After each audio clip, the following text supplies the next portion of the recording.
তাই আপনাদেরকে আজকে মঙ্গল আরতিতে যাবো বলেছিলাম, যেতে পারিনি কারণ আজকে আমার এতটাই কাজ ছিল আর কালকে রাত্রেও আমি ঘুমিয়ে পড়েছি। সেই জন্য আপনাদের কাছে ক্ষমা প্রার্থী, যেতে পারলাম না বলে। তা এখন বেরিয়েছি,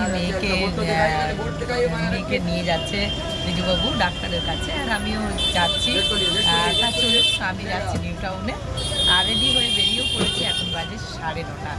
তাই এই চাপটা ছিল বলেও যেতে পারিনি মঙ্গল আরতিতে, কিন্তু রবিবার দিন অবশ্যই যাব। আর ব্যাপারটা কি জানেন, সংসারী মানুষ এক কথা বলি আরেক রকম হয়ে যায়, সেটা আপনারা সকলে জানবেন। সেই ভেবে ক্ষমাও করে দেবেন সবাইকে। আর অবশ্য আজকে সন্ধেবেলা আমি যাবই যাব, আদ্যাপীঠ লাইভে সন্ধেবেলা মহামায়ার আরতি আপনাদেরকে দেখাবো। তা চলুন, আমি এখন উঠে পড়েছি বাসে, আর চলুন এবার আপনাদেরকে নিয়ে যাই নিউ টাউন। আমার সঙ্গে থাকুন, একটু রাস্তাঘাটগুলো দেখুন, আপনাদেরও ভালো লাগবে। তাই এই যে এয়ারপোর্ট 1 নম্বরে এবারে ঢুকছি।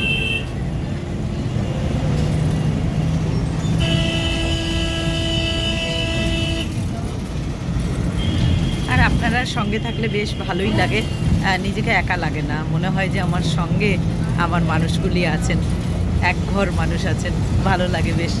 আর আপনারাও আসুন, যারা নতুন দেখছেন তারাও এই ঘরের মধ্যে ঢুকে যান, সৎসঙ্গে ভালো লাগবে।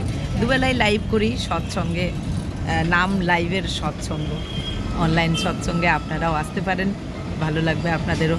আর প্রত্যেক দিন এই লাইভে আসার একটা আলাদা আনন্দ, যারা আসেন প্রত্যেকে বেশ উপভোগ করেন এই লাইভে, কারণ যে কটি মানুষ আছেন প্রত্যেকে খুব ভালো, প্রত্যেকে নম্র ভদ্র, দেবতার প্রতি তাদের আকৃষ্ট মানে প্রার্থনা, তারা মায়ের পায়ে সবাই সমর্পণ করে রেখেছেন নিজেদেরকে। তাই এই যে লাইভের এই যে সৎসঙ্গের মানুষগুলি, মানে প্রত্যেকটি মানুষ প্রত্যেকটি ভীষণ ভীষণ মন ছোঁয়া মানুষ সবাই। তাই আপনি যদি নতুন বন্ধু হয়ে থাকেন, জানতে চান লাইভে কি হয়, সৎসঙ্গে এলে কি হবে, একবার আসতেই পারেন। মহামায়া জগৎজননী সাক্ষী রেখে এই লাইভ খুব ভালো লাগে, তাই আপনারাও আসতে পারেন। আর আমি এগিয়ে যাচ্ছি, এই দমদমে ঢুকলাম এয়ারপোর্টে।